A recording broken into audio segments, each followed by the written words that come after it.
If you can see my slides and also hear me well, please give me a yes in the chat box. Please give me a yes in the chat box, just to confirm that everyone here is seeing me and hearing me well.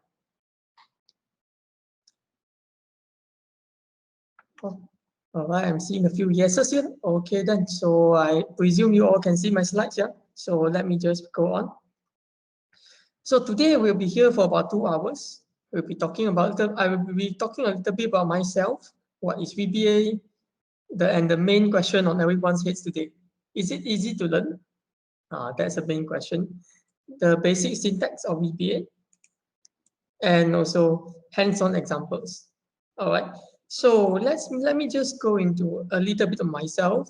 So my name is Wei Jian. My surname is Teo. I'm a process engineer, as Henry has mentioned. I previously have some from a few awards that I'm not really going to be showing off today. My interests are in AI, coding, simulation, and automation, mainly because I'm too lazy to do everything manually. So I like automation a lot. And my hobbies are posting on LinkedIn, having coffee, and old school FPS and RTS games. So something like Age of Empires 2. So there usually, when I say that, there are two main responses from the audience. The first response is, what the heck is Age of Empires 2? It's a video game of Microsoft. The second question is, why the heck are you still playing Age of Empires 2? Because Age of Empires 2 was released in 1999, because I'm a very old school kind of guy. All right. So I said I have 15 years of coding experience. Well, how can that be? You might be thinking, have I been starting coding since I was 10 years old? Well, sort of. My first experience with coding was actually with HTML, which is a web design language. And I actually got it when this floating bookstore called MV Dollars docked in Penang Port in 2003. So that was like 18 years ago, I guess. So you might be asking, like, who the hell is books nowadays? YouTube didn't exist in 2003. So yeah, that's the only way you could be learning web design and coding at that time. So my first website was vacationsinmalaysia.ocatch.com. It was established in 2003. It was basically just nothing but a hobby that I did while I was in primary school. The whole website was 5 megabytes big, and it was coded in HTML 4.0. So if I'm not sure what is HTML, I'm showing you a small sample here. So this is what we use for web design. All right. So I think my first time I actually used web design in a real thingy was in this Scout competition. And this is me, and this is my partner, who is now an engineer in Amazon in the US. And this was our website. So it was basically about natural disasters. So you might be asking, why the heck is a Scout association hosting a website design competition? I have no idea. I just joined for the prize money. All right. So a little bit of my university life, seeing that all of you are university students. So I was very happy to be able to visit a Shell offshore platform in Pasir Gudang. I joined NASES a few times. I was part of UniChat, which is a lifestyle app that you can download on the App Store if you want to. I organized hackathons. I was the director of this regional engineering chemical engineering conference, and also just to balance it out, I was part of the National Intervarsity Chinese Literature competition. So what do I do now? In my spare time, I run sort of social media groups for students to share knowledge and experience, and usually people ask me questions in the group and answer on them, and sometimes other people share things as well. If you are interested in joining, and also recently Telegram has gained a lot of attention, so I also opened up a Telegram group. We now have like 1,600 members. So if you're interested, like to join these groups, I'm going to post a link shortly in the chat box, and probably you can just click on them if you're interested. So let's go into our today's topic, right? Today's topic. So in the registration form, I have asked you guys, what are the programming languages you know and how much experience do you have in programming languages? So the truth is there are a lot of programming languages out there. For example, we have R and Spark. Those who are interested in machine learning, AI, data science would have heard of this R and Spark. They are the up-and-coming languages when it comes to AI applications and data science applications. For engineering purposes, we have MATLAB and Octave. MATLAB is, I think you guys know what is MATLAB. Octave is basically a free open source version of MATLAB. You can just download it. It's like 400 megabytes. You can install it on a PC, and it's much smaller than, I think, a MATLAB installation, which is like 10 gigabytes. And it also runs much faster than MATLAB. So if you want to, you can actually get Octave as a free open source alternative to MATLAB. We also have Java and JavaScript. So Java and JavaScript are mainly used in web and app development. For example, the example that I shown just now, UniChat, was developed in the form of Java. So that's mainly for web and application development. And also, there are also several spin-offs kind of languages like Node.js or React Native that actually come out from Java as well. So, and also at the end, we have markup languages, which are HTML, XML, and they are used for web page design applications. In a very strict sense of programming languages, both of these are not considered real programming languages. Although if you go on the internet, there's still a lot of debate and discussion among whether HTML and XML should be considered programming languages or not. So the main question here is, where is VBA? As we are talking about VBA today, where is VBA? So the answer is VBA is a specialized form of Visual Basic, which I think you have guessed from the naming itself, right? So Visual Basic for Applications is the full name of VBA. So Visual Basic for Applications is derived from Visual Basic. From the name itself, probably you can already make that connection. It is integrated into all Microsoft Office applications, including Excel, Microsoft Word, and PowerPoint, and also Microsoft Outlook if you use that for your emails, but I don't think so. So mainly it will be in Excel, Microsoft Word, and Microsoft PowerPoint. But for many engineering applications, the most useful of this will be obviously Microsoft Excel, because you'll be doing a lot of calculations. The main important feature of VBA compared to other programming languages is the ability to write in what we call as user-defined functions. So user-defined functions simply means that you can create certain, you can sort of like save certain calculation steps into a function, and then you can call out that calculation at any point of time that you want. So this will be something that I'm going to show a lot in this workshop. And finally, for the more programming inclined, VBA is an object-oriented programming language.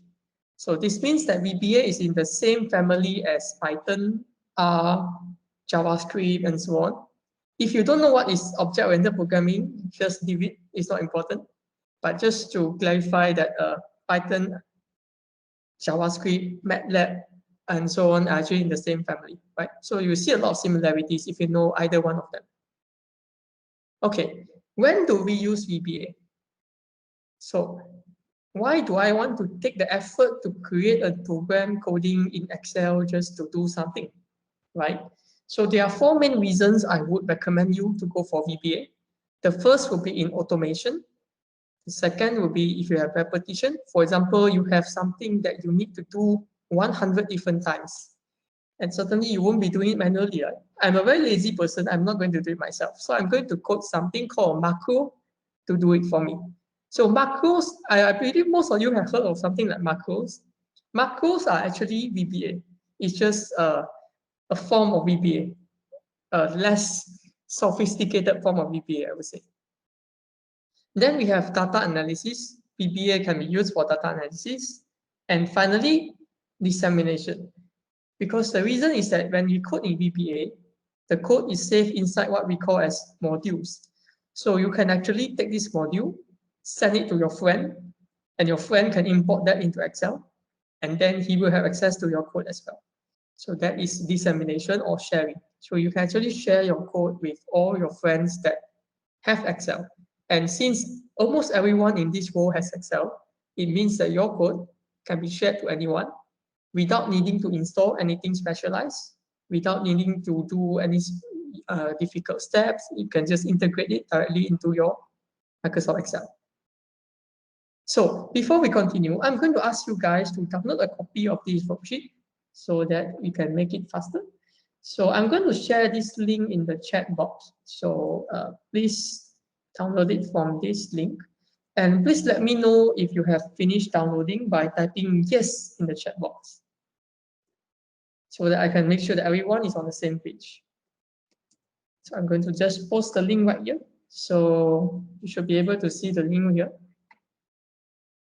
So please let me know when you have downloaded both files, the slides and the worksheet.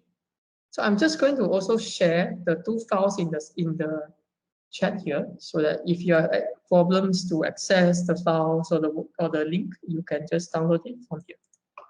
So give me a second while I just upload these files. Sorry, Henry, I think I can't share the files here actually. So I think you just have to download it from the link then. So please let me know when you have downloaded the files by typing done in the chat box. So it's just to make sure that you guys have access to it. No problem. I can download them right now and send to the chat. Yeah. Okay, sure. Thank you, Henry.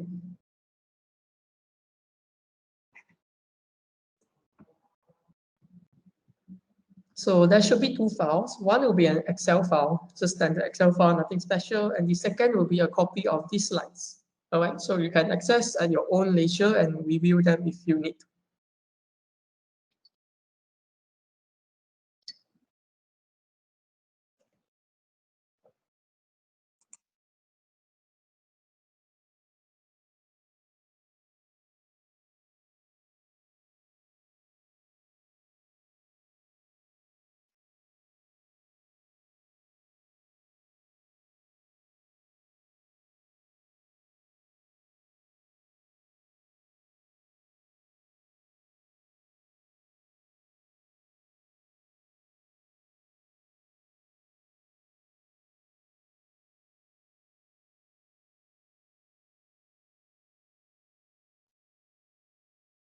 I'm very sorry, but I think that Microsoft Teams is not allowing me to upload. So, yeah, need to download from the link.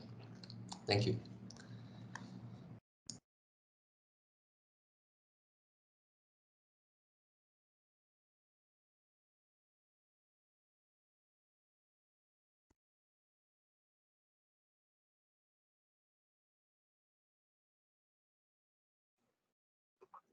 Okay, no worries, Henry. So make sure you download the two files and make sure you're able to open the Excel file, which I'll be showing you using to demonstrate Excel VBA. So you don't have to type everything in by yourself. All right, so please let me know if you manage to open the Excel file by typing done in the chat. So I make sure everyone's on the same page.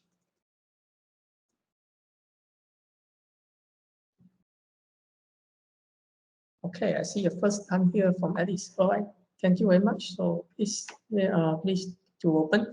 I know some people are probably AFK or something right now, but if you don't follow along, it's quite difficult for you to pick up, to be honest. So I really recommend you guys to just download it and open it up, all right?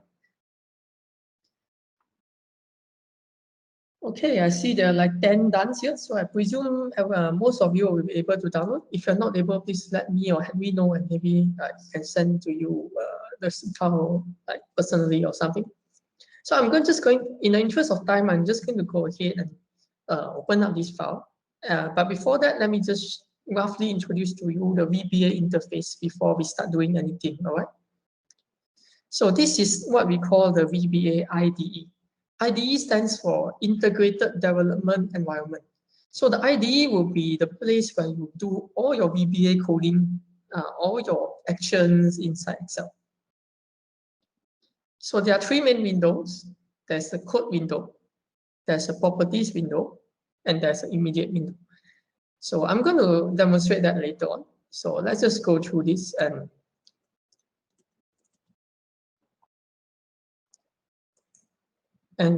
let me just go through this and let's show you how we can have a look at this VBA window. So I'm going to stop sharing now and start moving into my Excel. So give me a second.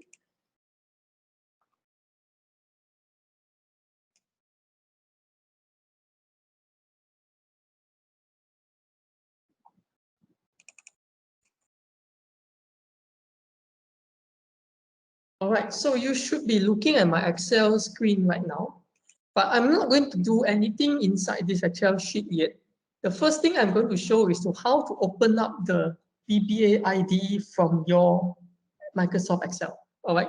So the first thing to do is to click on this developer tab on your Microsoft Excel ribbon and click on Visual Basic, which is the first button on the ribbon, or you can use the shortcut Alt F11. So one question that usually pops up is, I don't have the developer tab. Why do you have it, right? I don't have it. So the reason is that on some computers, you have to enable it yourself. So what you do is you click on File, you click on Options, and then in Options, you go to Customize Ribbon. And then in Customize Ribbon, make sure that you have the developer tab tick. Make sure that there's a tick inside this box. Then click OK. So I'm showing you on the latest version of Microsoft Office, which is 365. If you are using an older version, the view will look slightly different, but the buttons should be in the same position. If you are using a very, very old version of Microsoft Office, please let me know. For example, 2007 or 2003 or something, please let me know, because that will be completely different. So if you're able to open this developer tab, click OK. And then now we'll go into this developer tab and we'll click on Visual Basic. So I already have it open. So when you click on it, I'm going to change screen to my Visual Basic environment. So give me a second.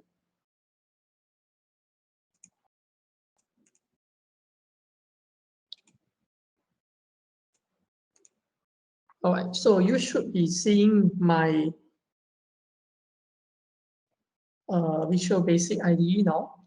So usually what will happen is some will ask me like, I'm missing the center window, what do I do? Or I'm missing my immediate window, what do I do? Or my VBA window looks different from you, everything is not the same arrangement or something.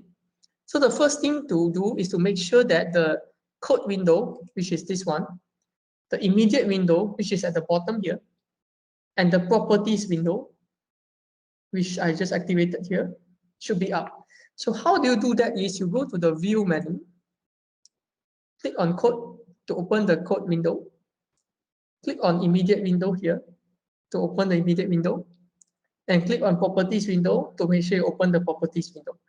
So make sure that you are not lost for all three windows. There are a lot of other functions in here, but I'm not going to show you, just not to bombard you with too much stuff at the same time. So we are just going to go through the three main windows here, which is the code window, the immediate window, and the properties window. All right, so I'll just give you guys a second in case anyone has some trouble showing it. If there's no issues, I'm just going to continue, right? So if any problems, please let me know in the chat. Otherwise, I'm going to switch screen back to my slides, and I'm just going to say a little bit more about VBA before we actually go into the nitty-gritty of the hands-on demonstration. But please keep this window open, don't close it. Otherwise, you have to reopen it again later on. All right, so I'm just going to stop sharing and go back into my slides.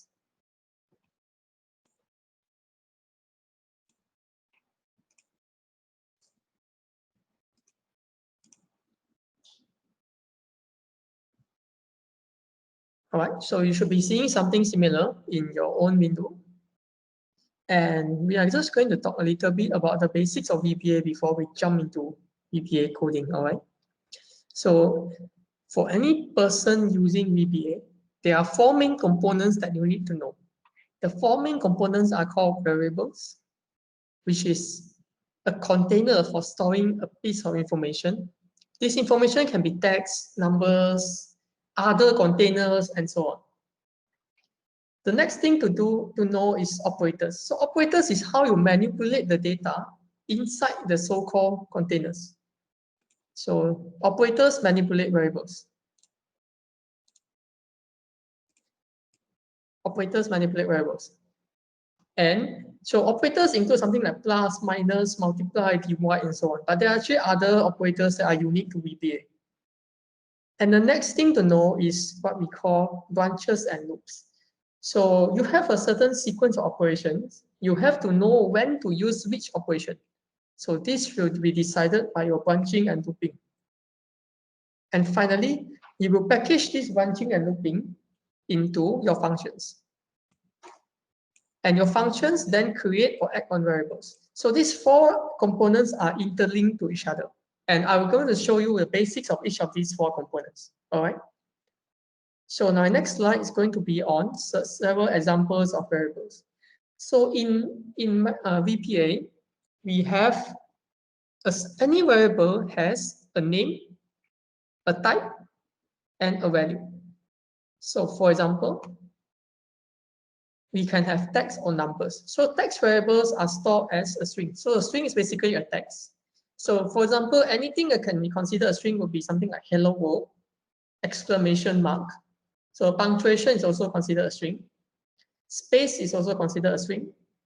Single letter is a string. A space bar is also a string. All right. So these are string variables. And how do you define something as a string variable? Open close parentheses, open close double quotation marks. So that is how you define a string. So a common rookie mistake is to forget putting the two open and close double quotation marks. Next will be integers. So I think you know mathematically integers are round numbers, can be positive, can be negative, can be zero. So these are integers. And Boolean is something that we use in programming language. A Boolean variable means true or false. And you use that when it comes to certain logic. For example, you want to test if something is greater than 5, for example. You use a Boolean variable. So the next two, single and double, are types of numbers.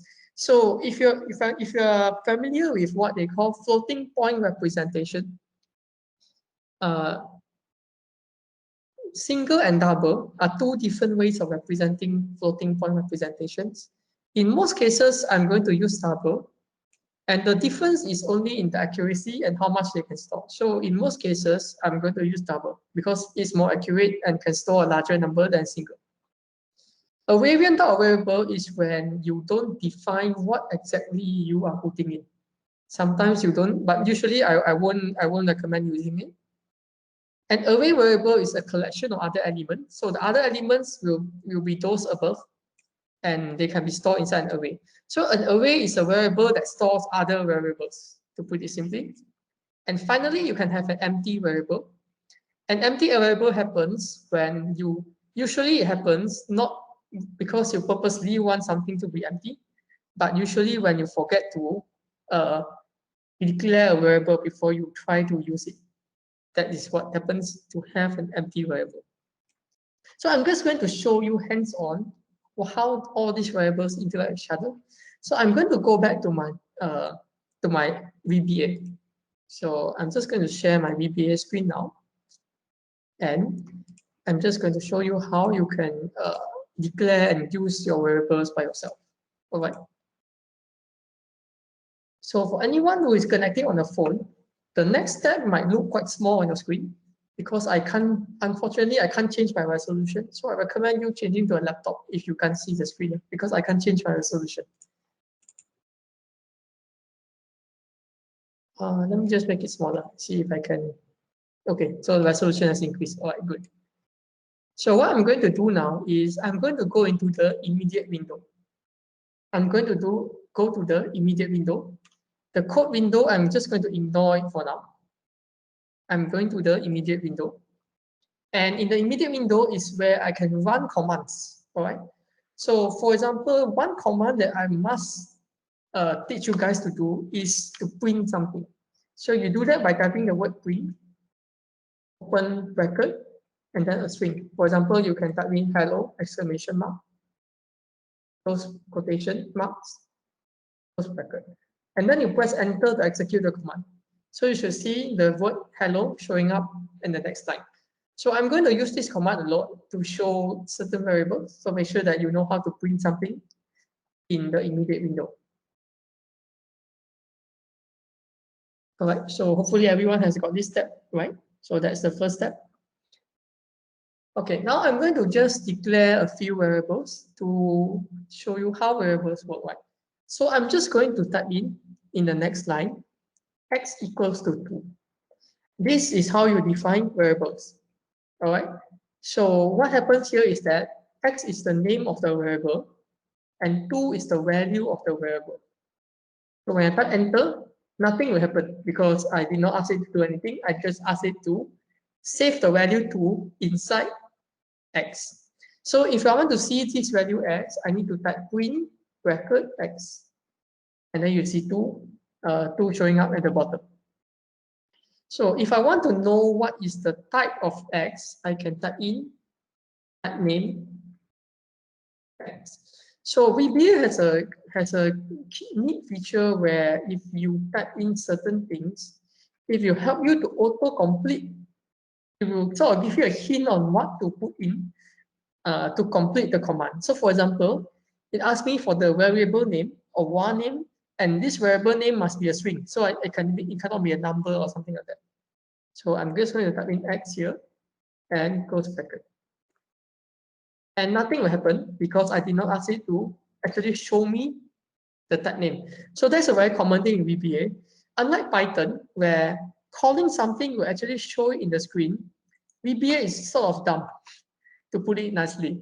It will not show you something unless I purposely ask VBA to show me something. So in order for it to show me the type, I have to enclose it in the print command. I have to enclose it in the print command by putting print, open bracket, close bracket, and then press enter. And it's going to print it integer. It's going to show integer. So this means that x here is an integer. All right. So let me just try something wacky. Let me just try to print in a variable that doesn't exist. For example, y. So in this case, y doesn't exist because I haven't declared it. So if I try to print it, it will show empty. So the variable type is empty because the variable doesn't exist. So that is the empty variable type. So let me just clear all the things above. So you can just delete them like this. And I'm just going to continue showing. Oops. For example, I'm just going to say a equals to hello. Print name a. So this is a string variable. I'm just going to type in b equals to like 2.356, just a random number, and then I'm just going to type in print type name b. So you get a double. So Excel defaults to double when it comes to numbers, unless the number is an integer, then you will go into an integer. And then let's call c equals to true. So and I bring in type name b. You get the Boolean variable type. So the Boolean variable type is either true or false. All right. So this is just a very simple demonstration on variables. So if you have any questions, just let me know in the chat. Otherwise, I'm just going to go back and show you the next component, which is operators. Because by just defining and calling variables, you can't actually do much in VBA. So let me go back to my slides here. And I'm just going to show you the next part of this, which is operators. Oh, sorry. There are actually many variable types. If you search for VBA variable types in Google, you get the official Microsoft page where they tell you all the possible variable types, including long, range, date, currency, all of this which I will not discuss today, since they are of a more deeper level of understanding. So let's go into how we manipulate variables. So we manipulate variables via something called operators, right? So the first we have what we call as mathematical operators. So this is a plus, minus, multiply, divide, exponent symbol. So those familiar with Python, please don't be confused, right? In Python, the exponent symbol is different. In VBA, we use this symbol as exponent. And then we have equal to. So equal to can be used as an assignment variable. So for example, when I type in x equals to 2, it will assign the value to variable x. So that means by assignment. You can also use it to compare something is equal to something. All right. And in order to compare something is not equal to something else, you use greater than and less than symbols together. So less than, greater than means not equal to. Less than and greater than together means not equal to. So separately, less than, greater than, and less than or equal to, greater than or equal to. This one should be quite simple to understand. And finally, you have the operators that are used in logical operations, right? So you have Boolean operators, which are and or, and then you have not. So this you need some demonstration to show you what the logic means, all right? So let me just try to do some operations on the variable types we sort of discussed previously, and you understand it. Okay, so let me just go back to my VBA, and I'm just going to clear this immediate window so I'm just going to delete everything in the window, and I'm just going to declare two variables. One is called A, and one is called B. So A equals to 2, B equals to 3, all right? And then I'm going to declare the variable C equals to A plus B. So just use the plus symbol on your keyboard, nothing special. Then you can just print C. You get 5. All right, so primary school mathematics. And if I try to check the variable type of C, you get integer. So let me define the next item, which is 3, 4, the value of pi, right? So I can then print, let me print C plus E. So you can put in sort of operators inside other functions, and it will calculate immediately and show you the value. All right, so if I do that, it's going to show me 3.14 plus 5. So you can do that as well. So I can just put in E equals to 2 to the power 3. In E, you get it. All right, so basic mathematics, nothing special here. So let's see what happens if I use another variable type. For example, I'm using something we call strings, right? So let's say X equals to hello, Y equal to goodbye, and Z equals to X plus Y. So I'm going to print Z. What happens is that if you try to add two string variables together, it will combine the two strings. All right, it will combine the two strings. So for example, if you want a space between hello and goodbye, you have to specify it like this. And then when I print, and then I have to ask it to calculate Z again, which is X plus Y, and then print Z. So you get hello, space, goodbye. So space is also a character in the string, right? And you will notice also one thing that, for example, here I actually put in Z equals to X plus Y. But if I had called print Z immediately after I change X, it will not update inside Z unless I call this command again. So that's how programming works. Yeah? If you do some calculation and you change one of the variables in the calculation, it will not update the value. It will not update the value. So you have to be careful about that. So you have to remember to explicitly update your values if you have changed any values in the calculation. And then we can have some logical sort of operators. For example, you can have and or. So for example, let's just don't use and or yet, and you just make some simple logical operations. For example, I'm going to define A as 2 again, and then I'm going to ask it to print A equal to 2. Answer will be true. If I put in the equal sign inside this command, it actually compares if A is equal to 2. So the answer is true because A is equal to 2, obviously. And you can also do A not equal to 2. Oops, typo here. You get false because A is equal to 2. All right. And you can also save this kind of thing in a variable. For example, let's call it Z equals to 2. And then you can just print Z. And then you get true. And then I'm just going to let Y equals to false. And then print Z. Print Y. And you get false. And okay, so now we have seen how this equal to greater not equal to works. So let's try something. For example, let's try to print A greater than 2, false. Print A greater than or equal to 2, that's true.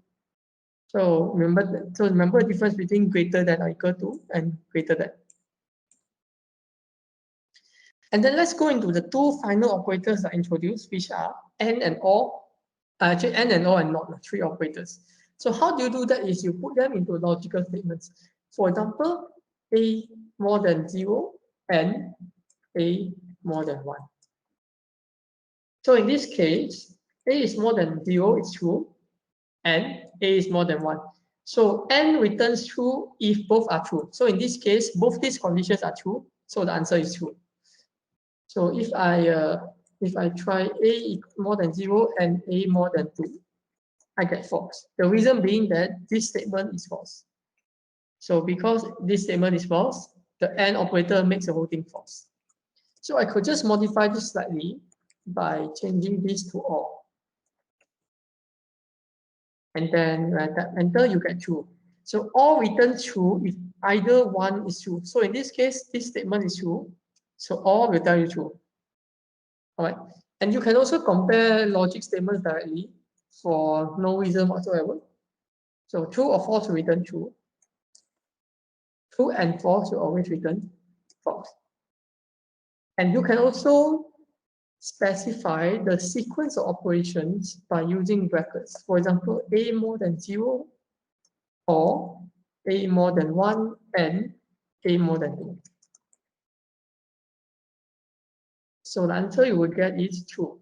The reason being, we will first evaluate the innermost bracket. So we will look at here. A more than 1 is true. A more than 2 is false. And this whole bracket will return as false. A more than 0 is true. So true or false will return as true. So if I change the statement previously from this word we change to OR,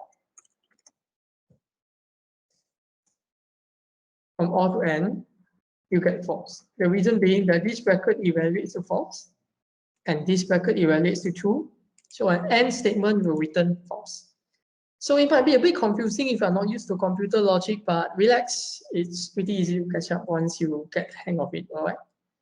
So let me just see if there are any questions in the chat. If there are no, I will continue to my next part.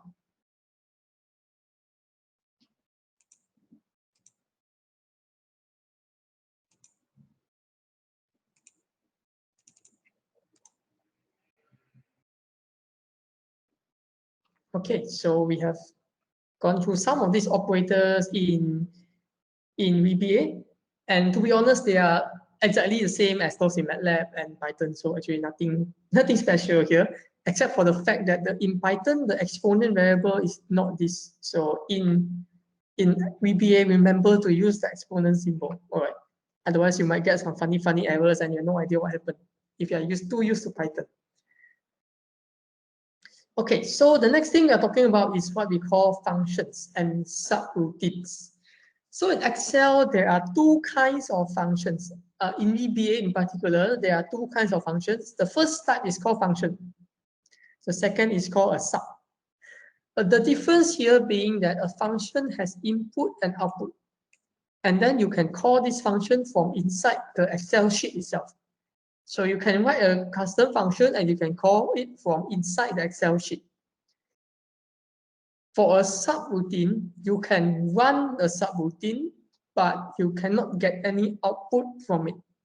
So this is a distinction that might be a bit confusing, but it will become clear once we go through some examples. Right?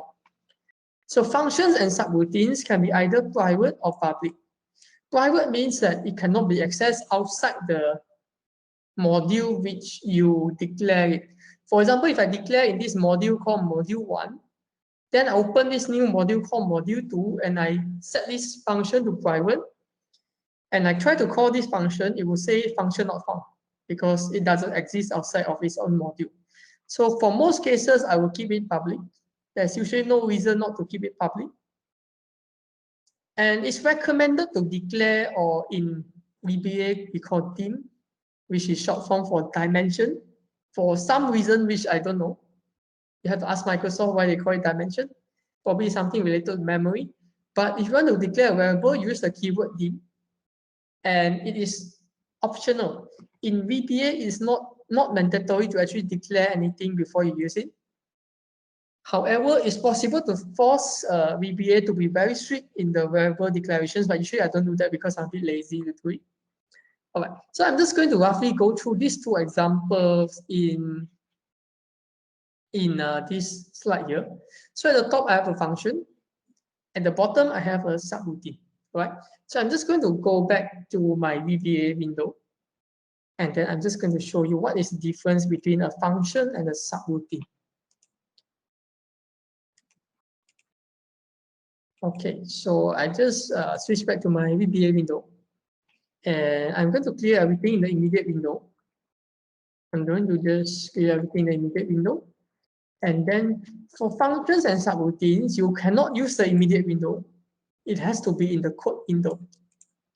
So please make sure you have the code window up if you don't have it, so that no problems will happen after that. And you you declare a function by typing the word function. You declare a subroutine by typing the word subroutine. So I'm just going to declare a subroutine first because it's going to be simpler. And I'm going to call it sub test function because I'm very unimaginative. And then you have to have an open and close bracket at the end. When you press enter, Excel will immediately help you to add in the line and sub. So this means that Excel has detected that you are trying to declare a subroutine. And you can make it public by typing the word public in front. So this will make the subroutine public. If you don't type in this, if you don't specify, it will be by default public. All right, so no issues here. And in this subroutine, I'm just going to do nothing but just print hello in the immediate window. So when you're in the code window, the command to print is actually debug.print.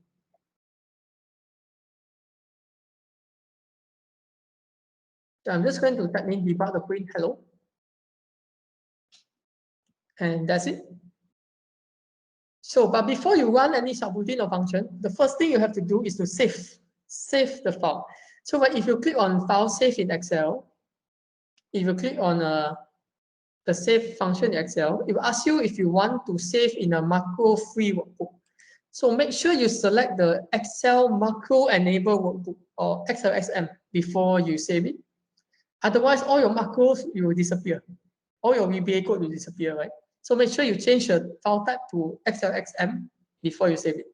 So you'll notice that in my VBA title, the title has changed to XLXM because I save it as this file type. So please let me know if you are not able to do the saving. All right. So how do I run this subroutine? Very simple. You just press the play button on the toolbar here. Just press the play button on the toolbar here. It says run sub or user form or F5. Then when you click on it, it will show a list of macros and macro name sheet1 test function, and you will just click on run. And then it prints the word hello in the immediate window. So that's about it basically. So you notice here that I've actually defined this subroutine inside sheet 1. So sheet 1 is one of the Microsoft Excel sheets, right, in the original file here. So usually we don't actually define things inside sheets because it actually limits its functionality. So what do? Is you right click on this empty space here. Let me just right click here. You click on insert and then click on module. So let me do that again. Let me just insert and then click on module. So you should see a new folder here and then one module. Click on the module. In the properties window, you can change the name. So I'm just going to call it test here. And I'm just going to migrate this function by copying the whole thing and pasting it inside my new module, which is test. So you navigate through these objects by double clicking. And you will see that it is now inside module 1. So I try to run this function again. You will see that the sheet 1 has disappeared. And you just show up hello here. So nothing special, just a testing subroutine. So let's try to declare a function instead, a function which is more useful in most cases than a subroutine. So I'm just going to call this a function as function2.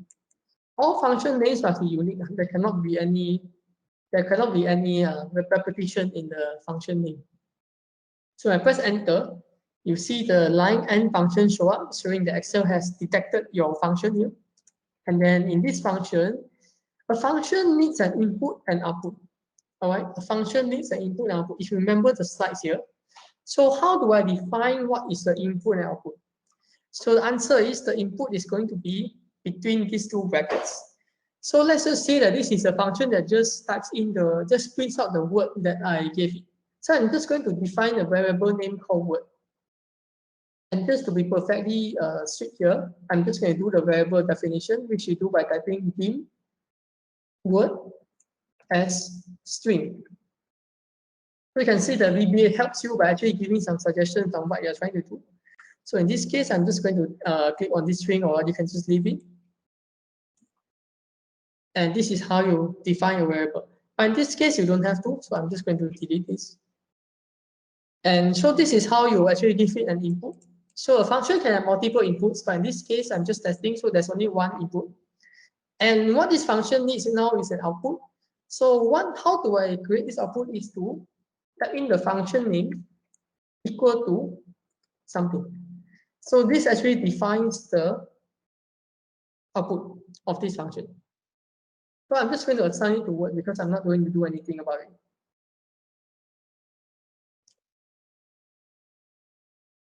And then, all right, so how do I run this function, right? Can I just click on run here? You find that test function 2 doesn't exist. The reason is a function cannot be run. A function must be called from somewhere. So how do I call this function? I can go into the immediate window and then type in x equals to function 2, and then I give it a word, for example, hello. So you can see that the tooltip pops up telling you that that we are going to call this function. And then when I press enter, nothing will happen. Nothing will happen. So again, if I want to show the result of this function, I have to ask it to print. And then you see the word hello showing up. So this is the difference between a function and a subroutine. So in this case, we actually call the function test function 2 with the input as hello, which is a string, and then save the result, the output inside X. So when I print X, the output shows up. Right, so I hope you can get this logic. Yeah? So there should be nothing too complicated over here. So let me just go back to the slides a little bit, and maybe will be the first part of this workshop here.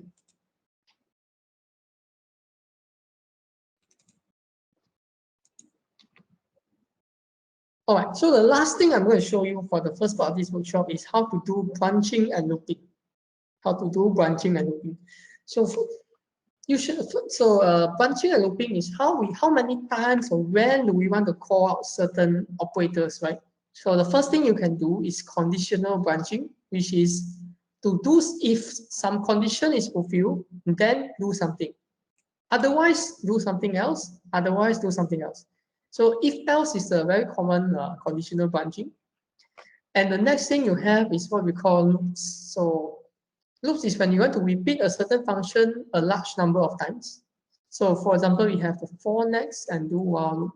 So both of these are quite similar, but I'm just going to show you the for next example in my demonstration here. So let me just go back to my VBA screen. And I'm just going to show you here. So in here, I'm just going to be safe, I'm going to create a new module. So I press on, I click on here, based on insert, and I click on module. So you get a new module. So I'm just going to call this module test2, just for fun. And I'm going to define a function that first uses a conditional branching, all right? So I'm just going to call it function, test function 3 or something, some unimaginative name. And then this has an input word.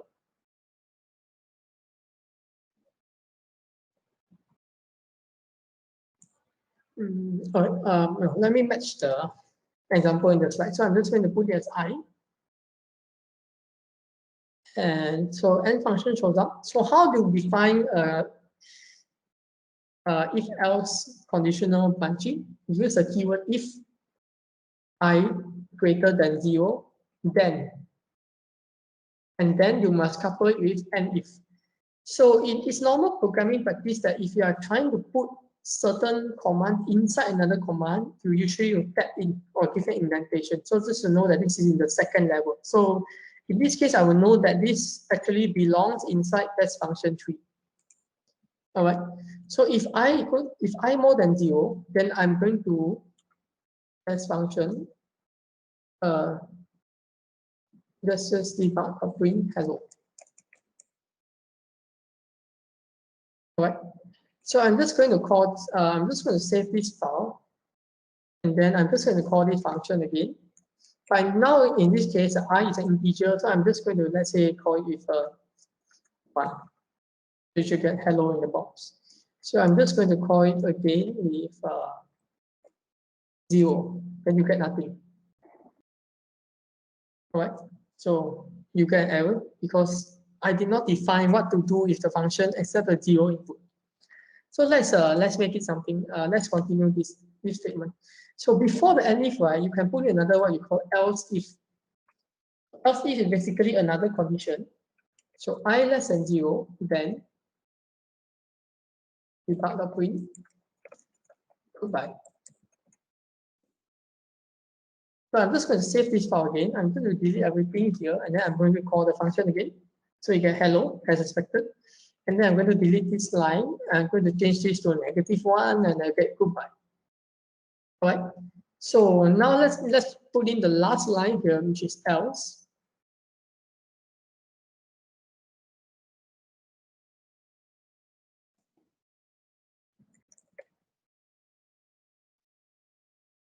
So I'm just going to go back here and give it some unexpected input like a word. It's going to show.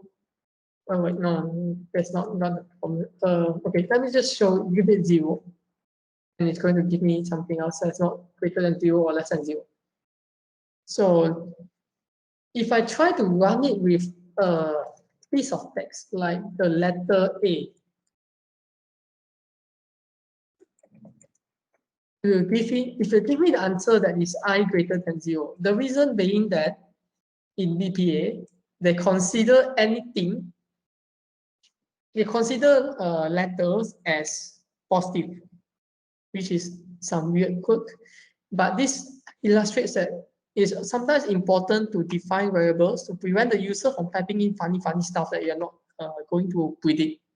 So in this case, right, for example, you have accepted this as a I greater than 0. So let me just do a second example using the if else. And I'm just going to use it as a sub here, just to give it a different kind of function here. And in this subroutine, I'm just going to have it print out some numbers for fun. So what I'm going to do is I'm going to use the for loop, right? The for loop. So for I from 1 to 10.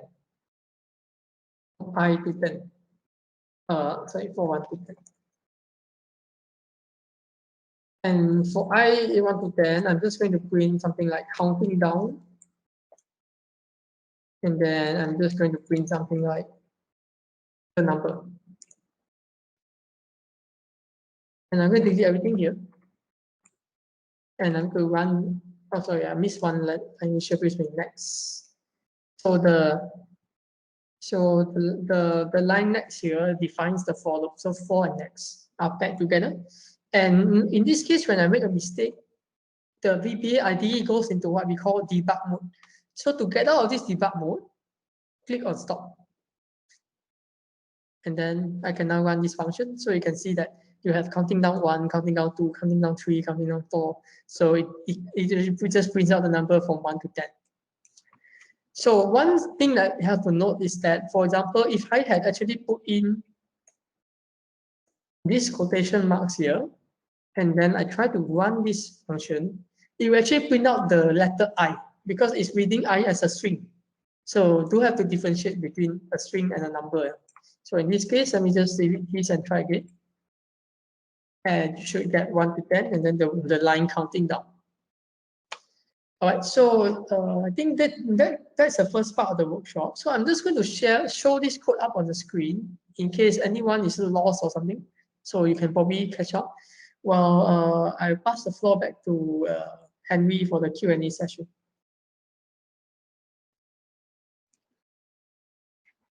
Wow. I'm pretty sure there's a lot of information to take in, but currently there are no questions, so we can go for a 5-minute break until 8:32. We'll come back at 8:32. Meanwhile, you can go grab something to drink or maybe just use the washroom. We'll be back at 8:32. See you back.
It's 8:32. Welcome back. I hope you have had a good break. Mr. Wei Jian, I think a Q&A session won't be necessary as they do not have any questions yet. Perhaps by the second Q&A session, there will be more questions.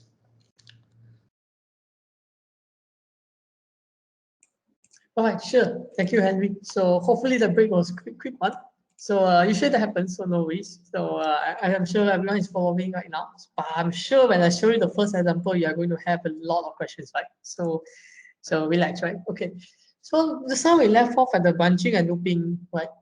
So before I go into the engineering applications, let's make sure that you have the basics covered, all right? Let's play a simple game. I think everyone here would have seen this kind of motivational post somewhere on the internet, for example, what makes your life 100? And then you calculate the score for each word in it, you know, for example, A is equal to 1, B equal to 2, C equal to 3, D equal to 4, and until Z equal to 26, right? So, and they always tell you that attitude is equal to 100, so we must have the correct attitude and something like that, right? So let's see if we can make something like that ourselves. So I'm going to introduce yourself to Steve, who is going to learn how to code VBA today. But before we do any coding, don't jump right into the coding because you are going to get very lost. First, take out a piece of paper and actually sketch out what you are trying to do. That's the best practice, right? So in this case, what I'm trying to do is I'm trying to take this word attitude. I'm trying to take this word attitude, break it up into the letters, break it up in the letters, convert each letter to a number, add up the numbers, and then tell me the output. Remember that in VBA, you have to explicitly tell it to tell you the output. Otherwise, you will get no answer. All right. So let me just show you the VBA screen, and we are going to see how we can do this. Right? So let's do a simple one for our first exercise here. So I'm just going to again create a new module. I click Insert Module. And I'm just going to call this module example 1 because I'm not imaginative in giving names. And I'm just going to clear the immediate window. And we are going to define a new function here. So in this case, my function is called word score. You notice that I put a capital letter here. It's just a way to make my code more readable. It's not an important thing. And Excel automatically completes for me. So I'm just going to call this input word. And I'm going to assign this score to a word score later on. So I'm going to assign the score here. For now, I'm going to delete this. So the first thing we do is to make sure that Excel knows how to read the letters, right? Excel can read the letters in the word. So in this case, I'm going to demonstrate it using a for loop, right? So I'm going to use it for I equals to 1 to 8. Because attitude itself has 8 letters. Okay, so attitude itself has 8 letters. And in each letter, I want it to read out what is the current letter. So what do I do? Is first I type in this next here, just make sure that I don't miss it. And I'm just, for best practices, I'm just going to indent for. And in here, I'm going to ask it to read the current letter. So what I do is I define a new variable called current letter, which is going to be a string. And you actually take out the current letter by using the function MID. So if you type it correctly, the tooltip will show up showing which string that you want to take out the letter from, which is going to be word, because I define the name as word in the function input.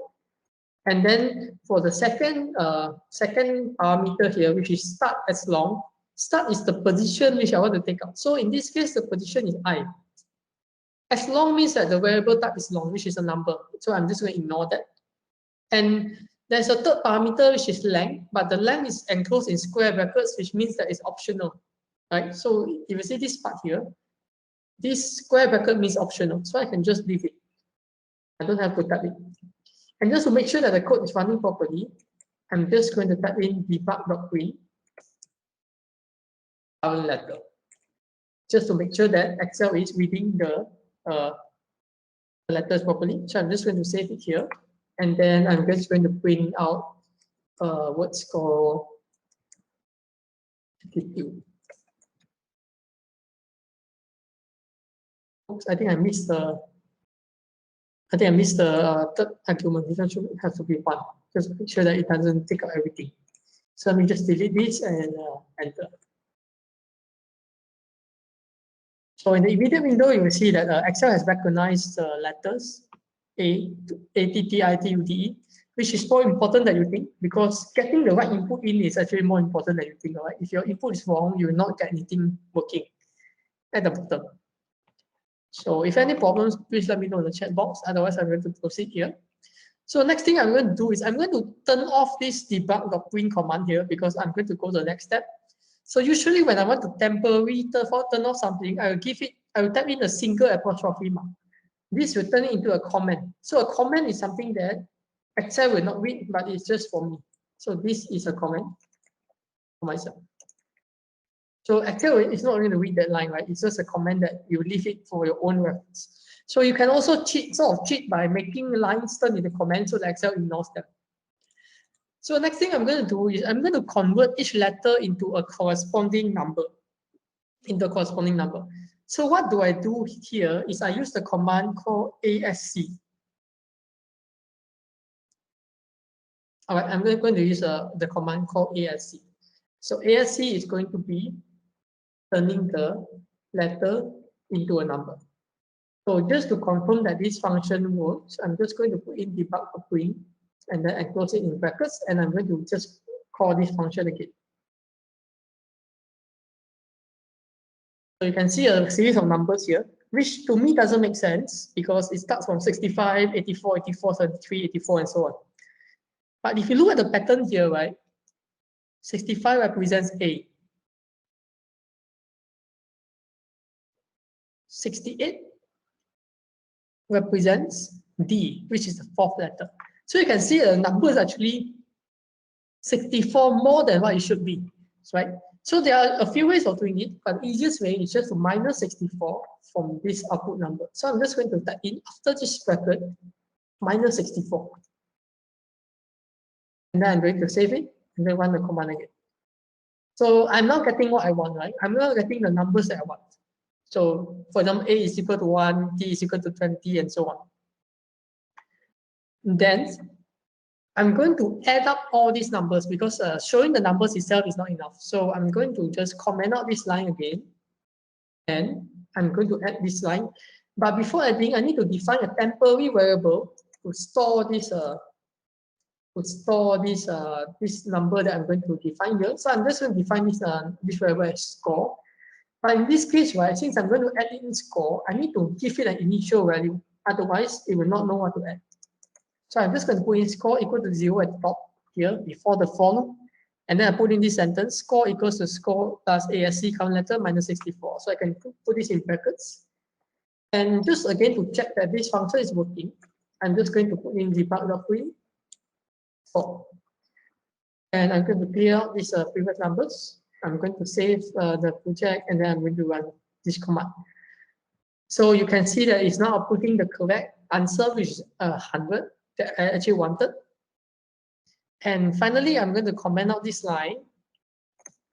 And I have already calculated the score. The score is now saved inside this variable called score, but I did not actually tell it to tell me the answer. So how do I prove that?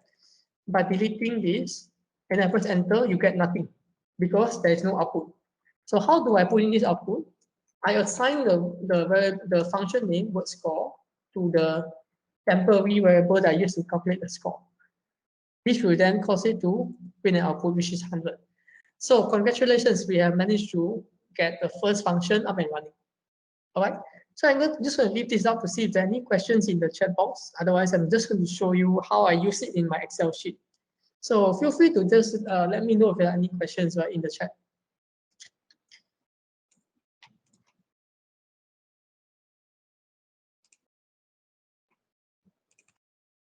So let's go back to the Excel sheet where I prepared a list of words here, right?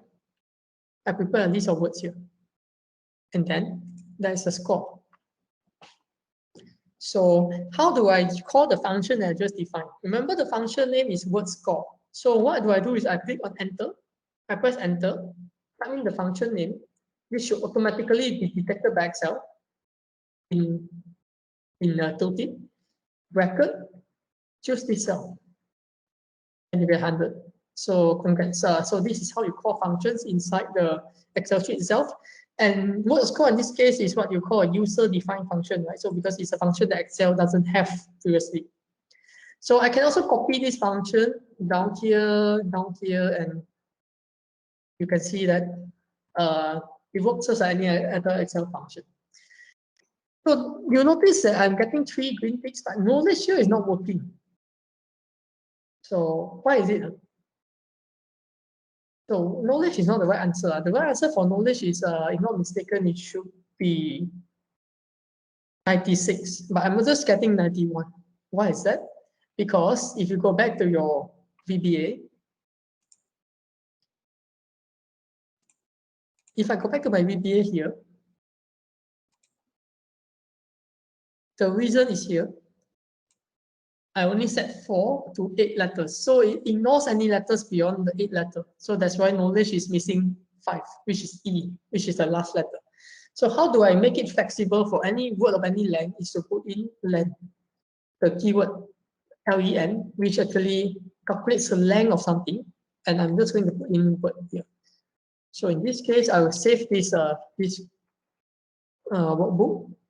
And when I go back to my Excel and I rerun the function again, it will update by itself. So they are interlinked.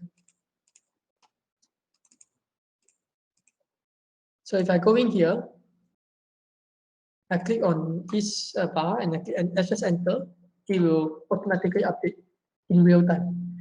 So if you are used to C++, this kind of languages, right, you need to compile before you run it. In VBA, you don't have to compile it. That's not a technically correct way of saying it, but I will just say in this way, you don't have to compile before you run the code. So now you have this. So this cell here, right, is for you to experiment your own words. And this cell, I'm going to leave it as homework because it's not going to work. I'm very confident it's not going to work, but I'm going to leave it here as homework for you, all right? So before we move on, I'm going to ask you guys one question, one very simple question. The word attitude here is in capital letters. What will happen if I change it to small letters? The score becomes 356, which doesn't make sense. The reason being that in VBA, capital and small letters are considered as different. So you get a different number assigned to it inside VBA. So I'm going to put back attitude here. And I'm going to just ask you guys a question. What do you think is the best way to make Excel recognize the small letter version of attitude? All right, so that's in my next slide here. So let's do some brainstorming. The function works only uppercase words. What about lowercase words? And give you 30 seconds. What do you think? What's the first way of you think of how can you make the function recognize both uppercase and lowercase words? Right. So now 15 seconds to go. Give me some funny suggestions. Okay. Just give me some funny suggestions. You can do some if else maybe, or some conditional branching, or some looping, or whatever.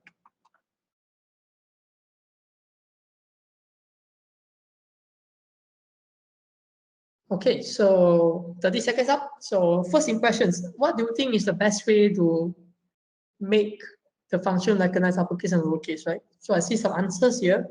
Make it all uppercase. Yeah, that's actually an easy way. There is actually one way to do some if-else statement to, detect whether it's uppercase or lowercase, but it's much more trouble than it's worth, to be honest. It's much more trouble than it's worth. So the easy way here is to force uppercase on the input. How do I do that? The input is going to be coming in here because I'm going to extract the letters out one by one. So I'm just going to put in this keyword called uCase, which will force the word to be uppercase. And you can actually put in functions inside functions, but you must make sure that you close every function by the brackets.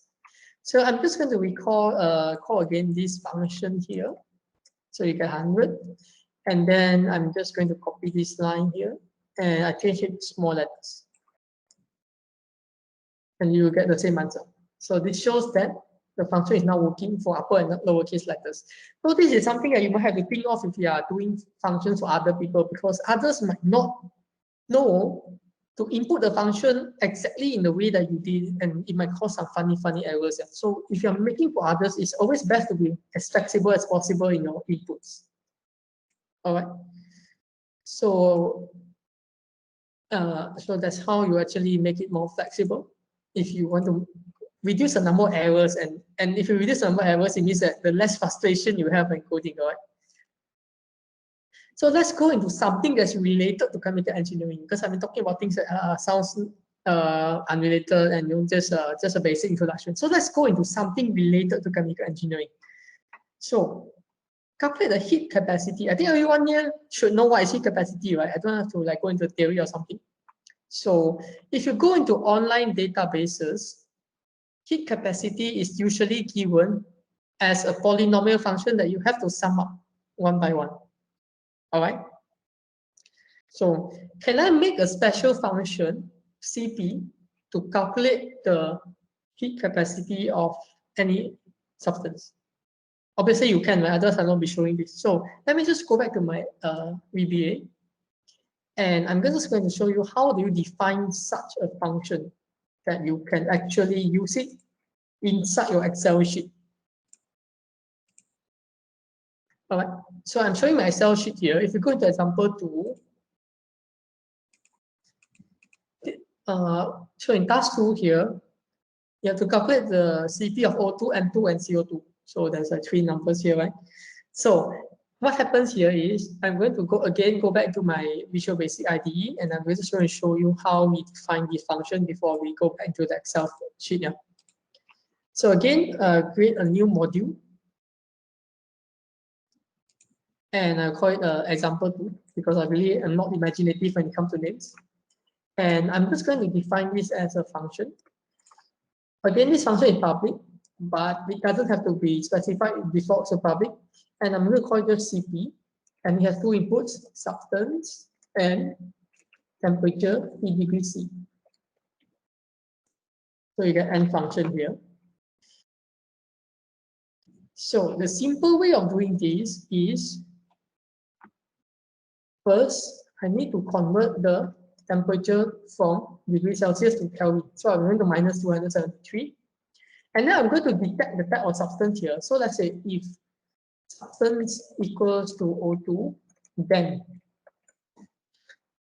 And what I'm trying to do basically is I'm trying to calculate the value of Cp by adding up the polynomials that make up the function.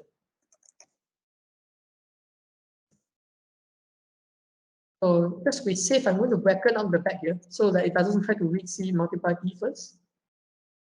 And then, so now I have an if statement here.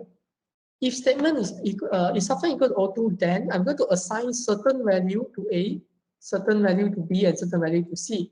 So because I'm a bit lazy, I'm just going to copy them from the spreadsheet.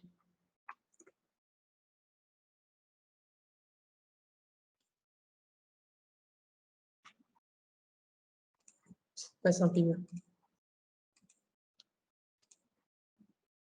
Let me just see this. Okay, so let me just copy it from my sheet first before I try to type in.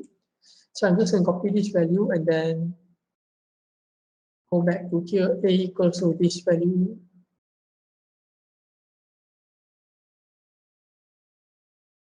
And then B equals to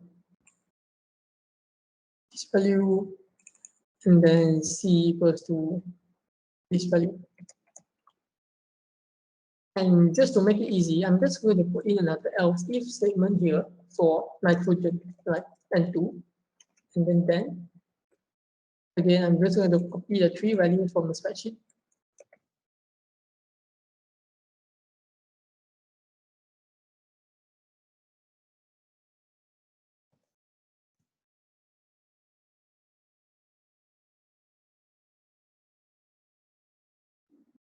Okay, so I have a simple if-else statement. So there's only one more for CO2, but I'm going to leave it now here.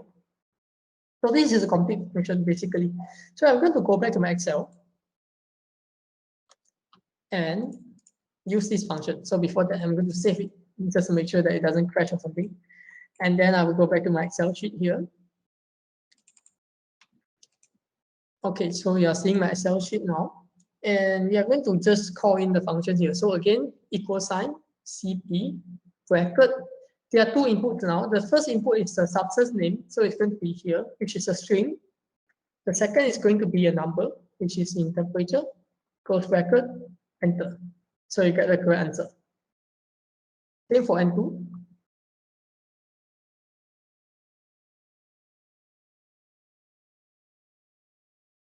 You get the correct answer as well.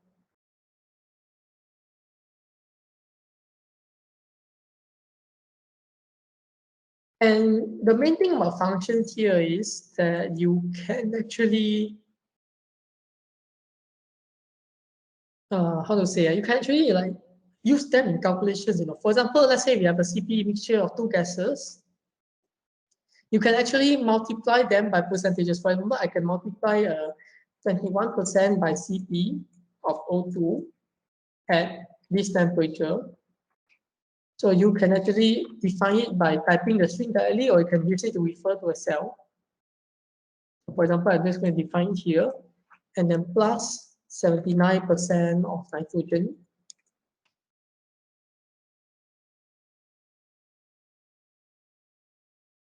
And you can get an answer. So that's how you actually like use values inside other calculations by calling functions. Don't worry if you don't get a green tick. Sometimes the tolerance of this answer is a bit off, so don't worry about that. As long as you can get the answer, you should be correct. All right. So this is a very basic sort of like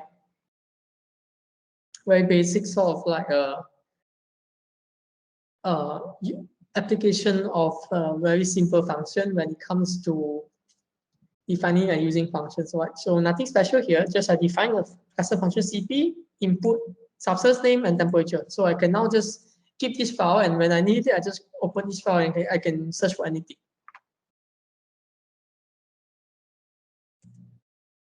Okay, so if any questions, please let me know in the chat. Otherwise, I'm going to continue with my next example. So there are a few more examples in the Excel sheet here, but I'm just going to leave it as homework for you guys if you want to know more about it.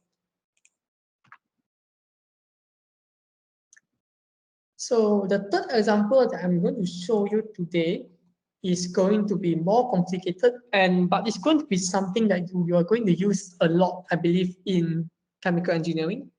That is the root finding method, which is a method to find the root of any function. All right, so that's probably something I have to do. For example, I have a quadratic equation, I want to solve it, and I don't have a calculator. What do I do?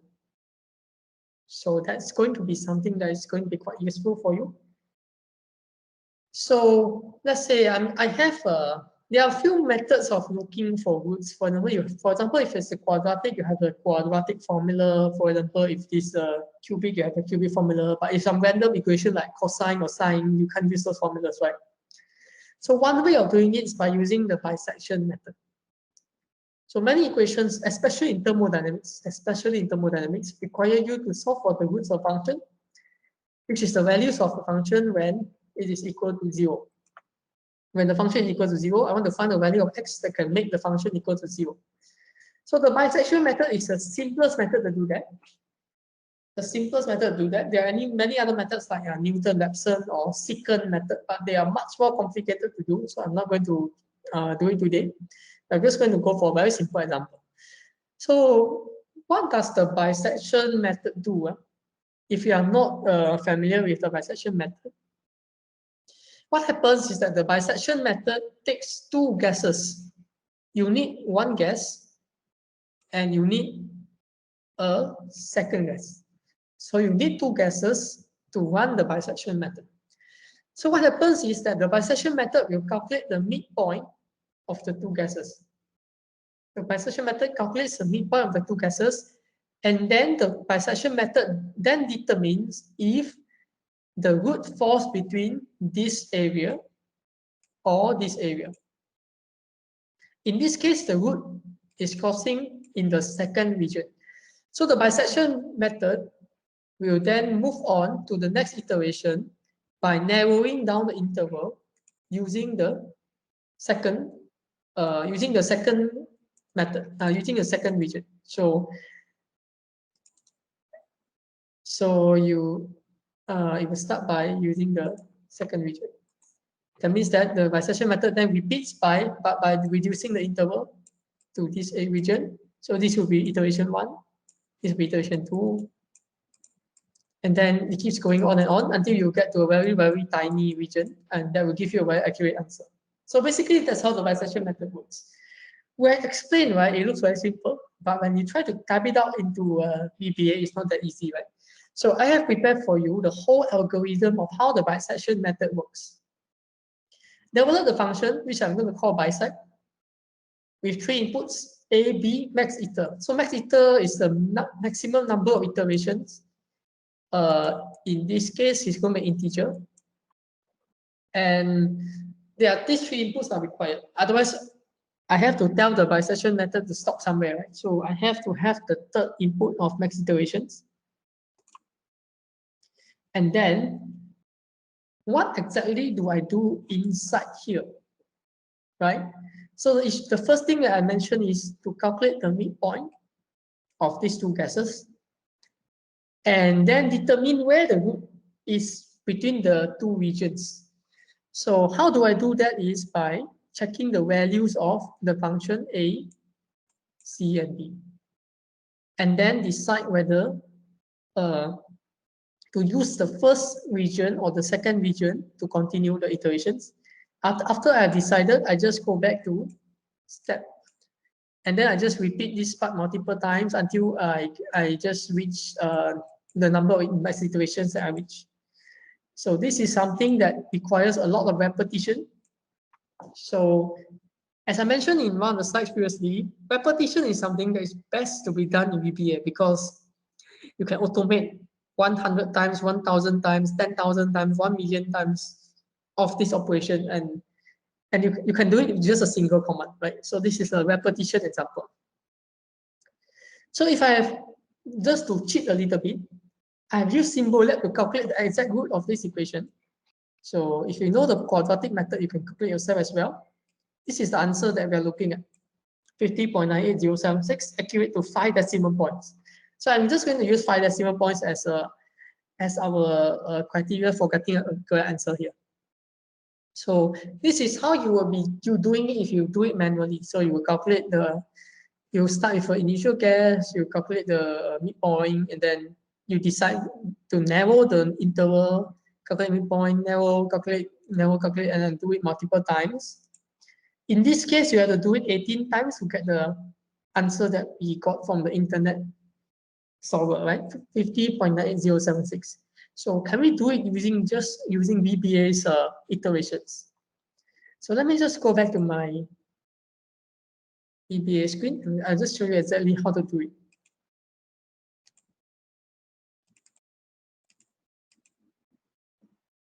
Okay, so I'm going to again do the same thing, create a new module, call it example 3, because again, I'm very bad at naming things. And I'm going to define a function called bisect with the 3 inputs A, B, max iter, as I given previously. So it's going to define this as n function. And then we are going to write out the logic, which is more difficult to do than you think. So in this case, right, we are going to repeat this a number of times. You can use either for next or do while loop. So just now I've used a for loop, so I'm just going to use the do while loop just to make it slightly different. So okay, so let me just use the do while loop.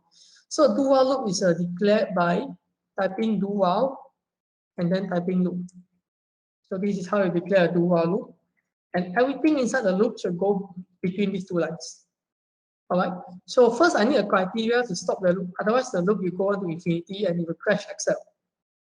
So make sure you don't get yourself stuck in infinite loops, because that will probably crash your Excel and whatever your document become. So I'm going to use an iteration variable I less than max iter, and then I'm going to give it initial value. Otherwise, it will be detected as empty, and then you won't be able to run it. All right, so hopefully everyone's following now. If any questions, please type in the chat and I will try to answer that as best as I can. So the first step to do now is to calculate the midpoint. As in the slides, the first step is to calculate the midpoint. So the midpoint here would be, I'm just going to call it x mid equal to a plus b divided by 2. So I have a midpoint, right? Easy. And then I have to calculate the function value of the function value of the midpoint, the upper guess, and the lower guess. So just to remind everyone, the function here is negative x squared plus 50x plus 50. So this is our function to be solved here. So I'm just going to copy this line.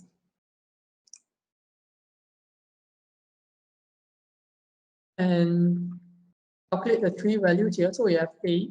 So I'm going to replace these variables with a. But make sure that you take out this bracket, because if I have a bracket, it will be detected as a function, and the function is not defined. So you come out with an error.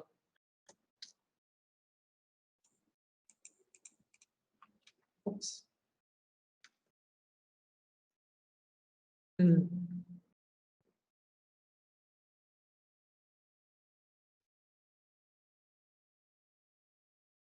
Let's call this f underscore a, I guess.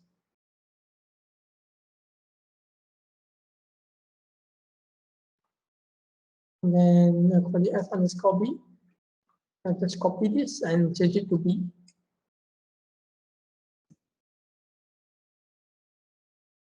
And then I will just call another as xb, and then I will just call this xb.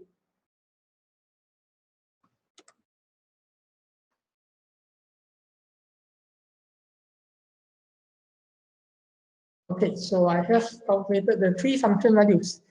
So now I have to decide where the root lies, right, between the two intervals. So how do I detect the root, where the root lies in the two intervals? So what happens is that we will detect if the two function values are of different signs. So one negative, one positive. So one way of doing it is to multiply them and to see if they are negative. If there are two different signs, when you multiply these two numbers, you get a negative number. So I'm going to put in an if-else statement. So if you match with any, so if the value falls between the first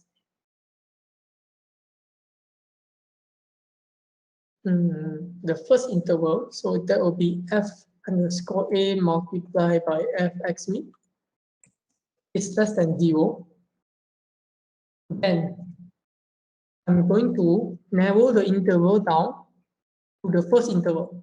So how do I do it? Is by typing b equals to x mid. So now b will be the new b will be x mid. So I have narrowed down to the first interval, to the first half of the interval. And then I can have an else if underscore a multiply f x mid greater than 0. Then I'm going to make it to the second interval.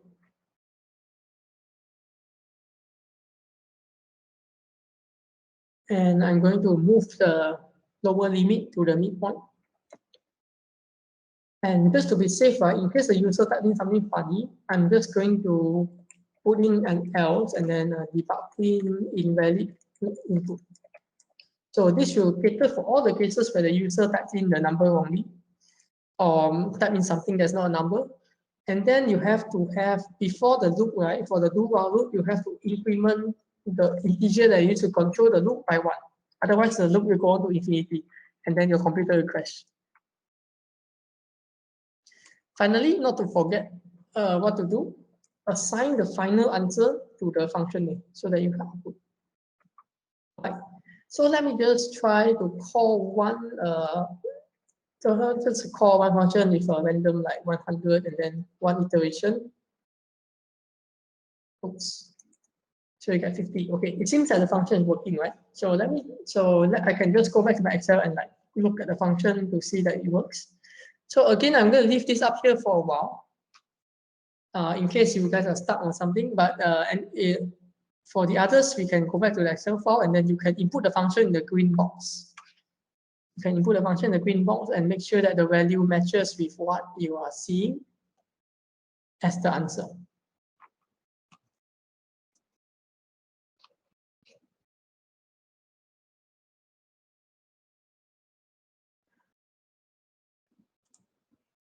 Okay, so I'm going to click on stop sharing now, and I'm going to go into my Excel sheet here.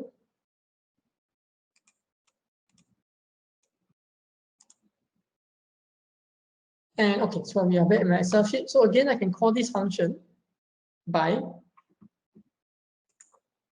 putting equal sign, bisect, lower limit, upper limit, and number of iterations. Maybe just to start, let's put 10 to get this answer. So this answer is actually the 10 iteration answer. So it matches with what we actually give you. So let's make it more accurate. So it seems that if we have 18 iterations, so we can make it maybe 20. So you can get a correct answer. So the tolerance is a bit off here. So maybe let's move further on and let's go to at 100. And then you get a more accurate answer. So yeah, hopefully everyone managed to get this right. If not, then please let me know in the chat. And again, I'm just going to leave the code up so you can double check if there are any errors popping up or something like that.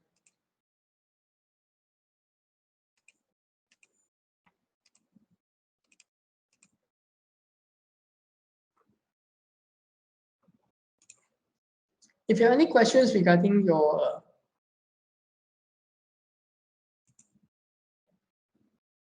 if you have any questions regarding this code, please let me know in the chat and I'll try my best to answer you.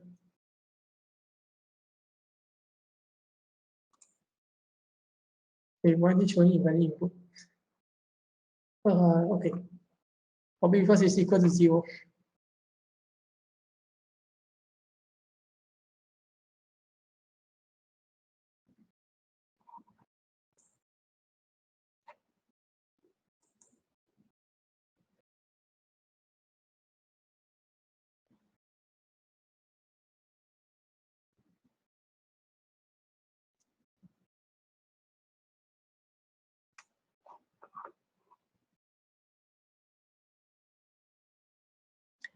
Okay, so there's one more thing that I want to show before we move on to the next example is that what happens if your answer is exactly equal to 0?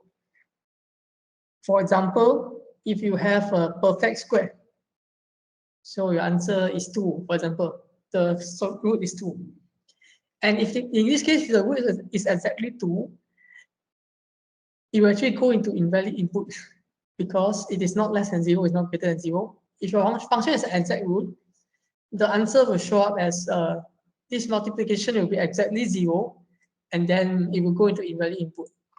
So to be perfectly safe here, I'm just going to put in an else if fa multiply fx is exactly equal to 0, then I'm going to debug.print exact answer found. And then, because in this case, right, maybe the exact answer has been found after 10 iterations, but maybe I've set this max iter to 100 or 1000. So it will be a waste of my computer's resources if I keep calculating the remainder 990 iterations, even though like there's no point to calculate anymore. So if I have already reached the exact answer, I'm going to force Excel to give me the output right here. That means I will terminate the function right here. So how do I do that is, again, I just assign the function name to the current value. So that will terminate the iterations at this, for example, I equal to 10. It will stop iterating because there's not really any point to do anymore, right? So yeah, that's how you do it. So again, I'm trying here to predict what the user might input. For example, you might have exact answer, you might have like weird inputs, right? So it's always best to think ahead of what are the possible ways that people are going to use your code before you actually do the coding, and that will actually make your life much easier when it comes to debugging. Okay, so if there are no questions, I'm going to just go into my last example for today, which is something that you're also going to use a lot in your chemical engineering.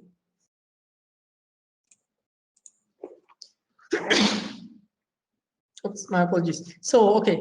So last example for today would be to calculate the sizing for a reactor. So if you have gone through something like reaction engineering subject, you will know that when it comes to sizing certain types of reactors, for example, plug flow reactors, you cannot calculate the sizing directly. You have to use a numerical method. So, for example, for PFR, the design equation involves an integration by using the rate of reaction and the inlet molar flow. So usually the standard textbook way of doing it, if you look at, for example, a Fogler reaction engineering textbook, is to plot this thing on the graph paper, -1 over RA, where RA is the rate of reaction, and then count the squares under the curve, which is the area under the curve, and then you can submit the answer. But this kind of manual work is certainly very, very inaccurate when it comes to comparison with numerical method, right? So can we actually do this in VBA? So obviously we can, but I'm going to show you how to do it without having to use graph paper, right? So we are going to develop a function reactor volume with an input X value and Y value.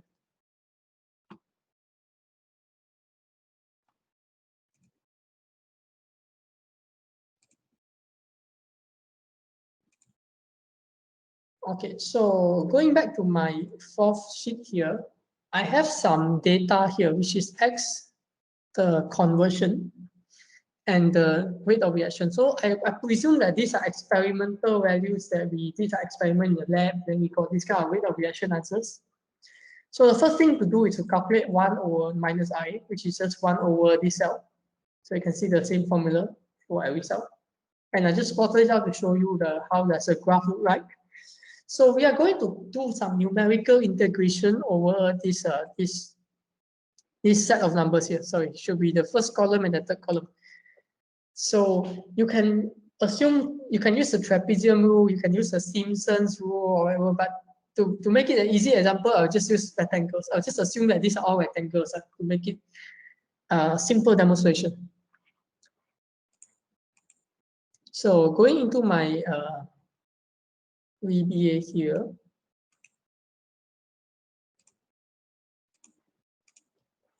So going to my VBA here, again, I'm going to insert a new module. I call it example 4. So just to point out that if you want to remove any module, you can click on it, right click and click on remove. Wait, let me just show it on the screen here. So you can just click on remove here. You can export by clicking on insert. Under this insert, you have an export file. So you can click on export, and then you can save this module somewhere. Then you can load it later when you need. If you want to import a same module, you just right click on any module, import file, and then you open up and open, and then you can sort of find it. All right. So let me go back again to example 4, double clicking, make sure that it shows up on the screen.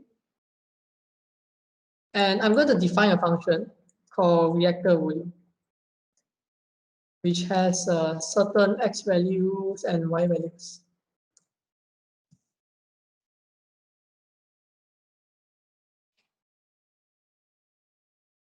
Okay, so I have at least take the first step, which is to define the function. So in order to, before I jump into coding the function, let me just go back to this Excel sheet and introduce to you what we call it a range object. So when you access a series of cells from the worksheet, we use something called a range. So what is a range? For example, I can press enter, sum. And then I can select a range like this, close bracket, you get the sum, right? So in this case, this E10 to E18 is a range of cells. And the range of cells needs special treatment when it comes to using it in VBA. So I'm going to go back here to VBA and show you how to use the range object. Okay, so we now have two series of range objects. One is what we call x values. Just going to standardize by typing in the identification and then y values. So I'm going to end up by assuming rectangle. So again, this is going to need some integer to control the number of iterations. And then I'm going to just make this flexible. I'm going to allow the user to allow the code to auto detect how many lines that the code has. So in this case, I will control it via the y values. The x value also work. I'm just using one of them. So how do you assess the number of rows is to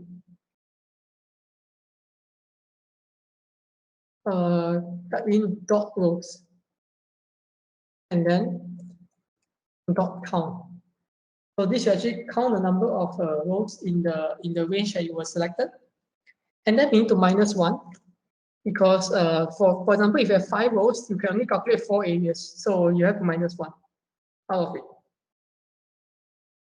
Then I'm going to define one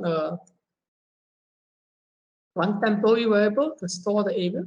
I'll just call it current area, and then I'm going to calculate the area of each rectangle under the graph, right? So there are actually 8 points. So there are 7 areas. Each area is 0.1. Sorry, there are actually 8 areas to calculate. Each area is 0.1 in length. So just to go back to my slides here.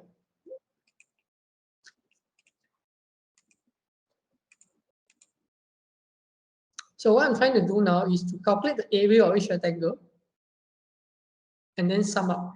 So the area of each rectangle is basically the width here, which is 0.1 feet, multiplied by the length. So that's what I'm trying to do.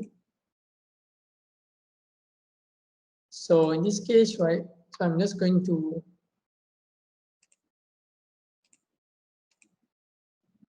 go back to my VBA here, and then we'll calculate by multiplying the length by the y value. So again, this is a range object. So how do I assess the value inside a range? Is to type in the range name. In this case, this range has many cells. To access a cell, you have to type in the row number and the column number. So the first letter here is a row number, which is one, because we have 9 rows, so we have 8 numbers, and then we have a column, which because there's only one column, I'm going to just type in 1 here, and then dot value.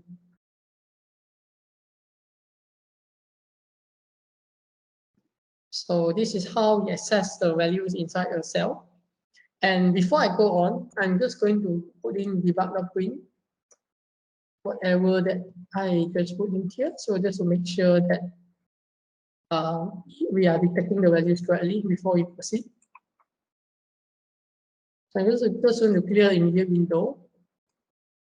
And then I will go back to my Excel sheet here, which the formula is not complete, but the debug will still work. So I'm going to go into this green cell here, and I'm going to add in reactor volume, bracket, select x value, comma, select y value, close bracket. Oops, I forgot to type index. Apologies.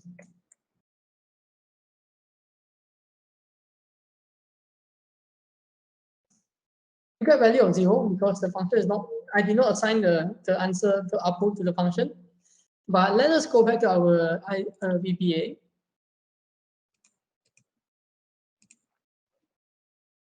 Let me just enter this again. And let me just go back to my VBA.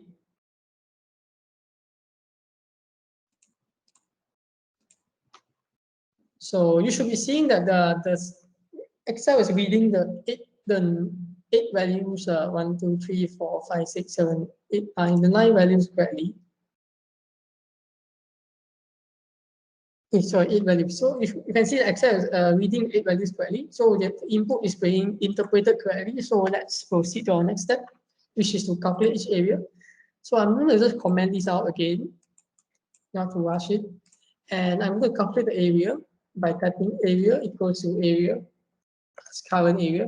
So I'm going to define a second temporary variable to store the current sum of the area.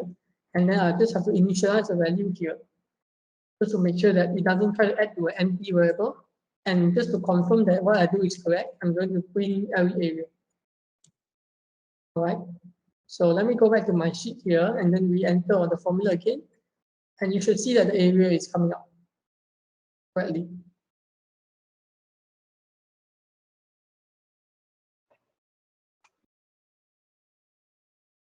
Okay, then the last step is just to output the function output. So I'm just going to just close this here, comment this line out, and assign the output, which is the function name, equal to area. So that completes the function. So I'm going to leave this up here while I move to my Excel screen. And let's see if it works here.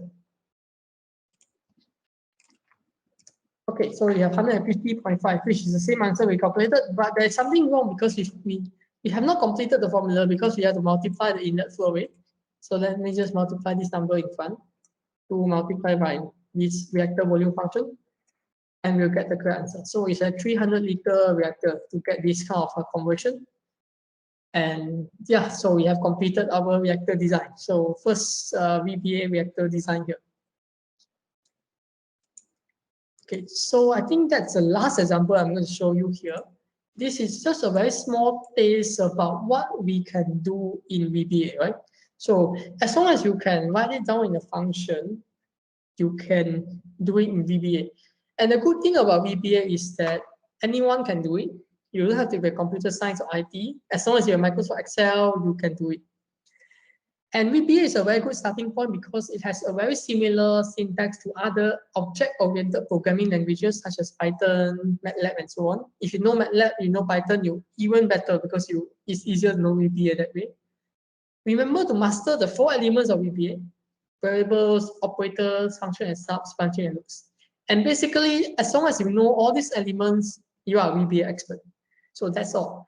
Don't wait. If you want to really understand and know how to VBA, the best way is actually by starting to do something. It can be an assignment, it can be homework, it can be anything. But the important thing is to actually start doing it now, so that you don't get so that you actually can remember everything about how to use VBA. So I think that is the end of my presentation today. I'm going to pass back to Henry for the Q&A session. Feel free to connect with me on LinkedIn on my name. I usually post some funny stuff on LinkedIn. So, and if you have anything, you can send me an email on my email address as on the screen. So I'm going to pass back to you, Henry. Thank you very much. Thank you, Mr. Weijian. We actually have some pre-submitted questions. We also have like a pretty advanced question if you would like to take it.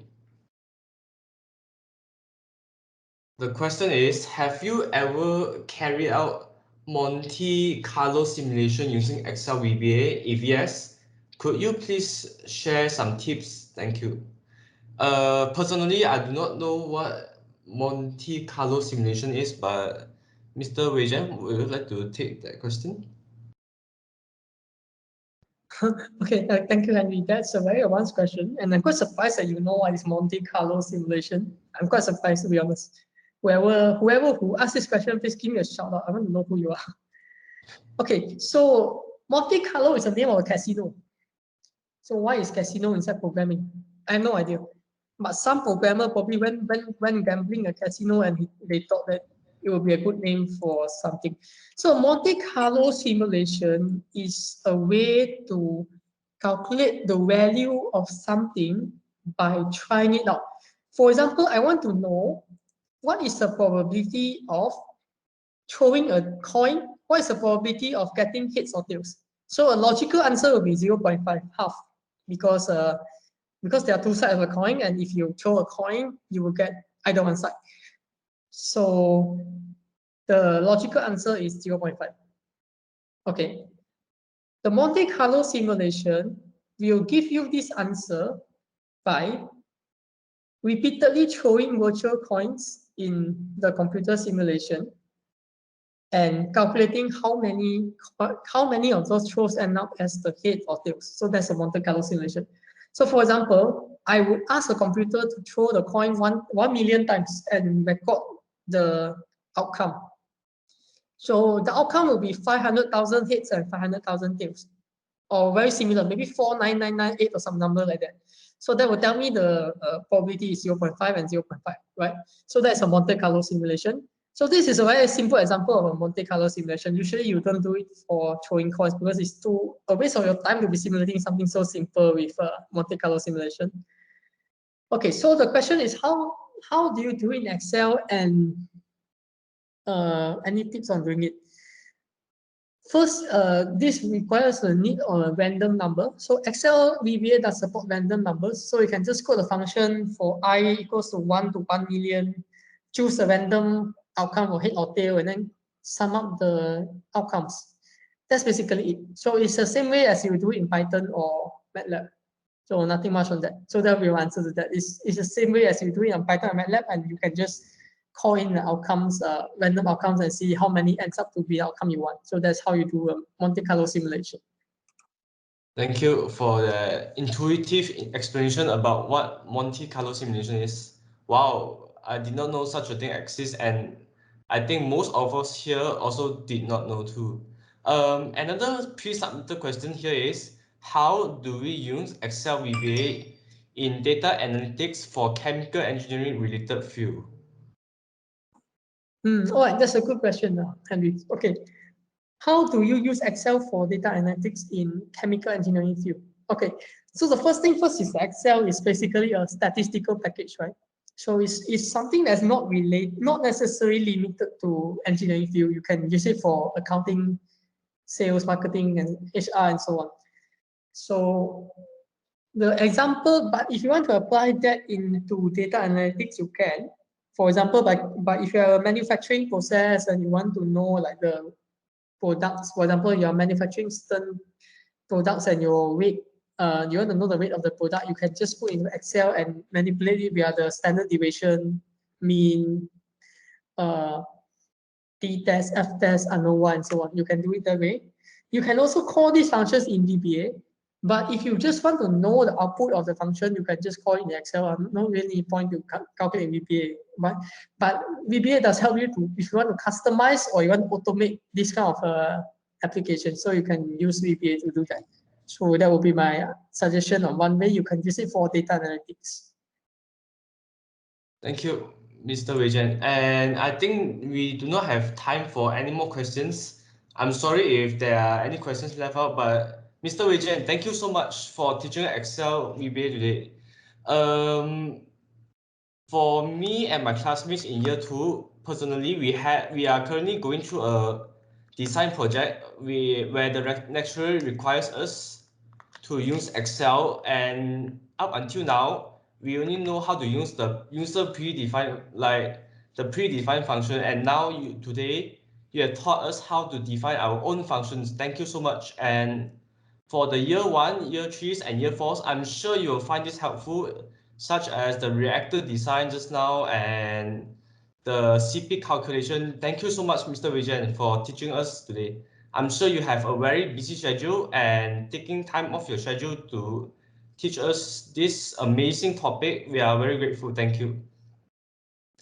Wait a minute. You people have a design project in second year. You guys are crazy. Every single year. You guys are crazy, man. Okay. Thank you, Henry, for the nice words. So if I have any questions I did not manage to answer here, feel free to drop me an email on my email address, which is still on the screen. Feel free to connect with me on LinkedIn. People usually send me random messages on LinkedIn asking me how to calculate this, how to calculate that, So yeah, I'm used to answering them. I'll try my best to answer, to be honest, because Excel VBA is something that I learned when I graduated. That means I was forced to my boss to learn because I have to work with it. And that got me thinking, why didn't lecturers teach this when I was in university? Well, I was in university. So that was my question. So that actually motivated me to give talks for free when it comes to Excel VBA, so that everyone doesn't have to go through the same torture that I went through when I graduated, right? So I hope everyone here has learned something, and I believe that it will be very useful for you because the examples I presented are basically classroom examples that you are going to use it, and also, these examples are also the same things that we use in industry. As a process design engineer, I have to calculate mass balances, energy balances, area of reactors, and so on, CSTRs, VFR, and so on. So I hope whatever that's presented is very relevant to you. I believe it is relevant to me and certainly relevant to you as well. If you would like to request, if any of you are free, give me a shout out on LinkedIn, just connect me, and any questions, feel free to drop me a message or tag me in your post or something like that. So yeah, thank you very much, Henry. Thank you very much for the Academy of Nottingham 7th chapter for inviting me, and thank you all for joining me on this session.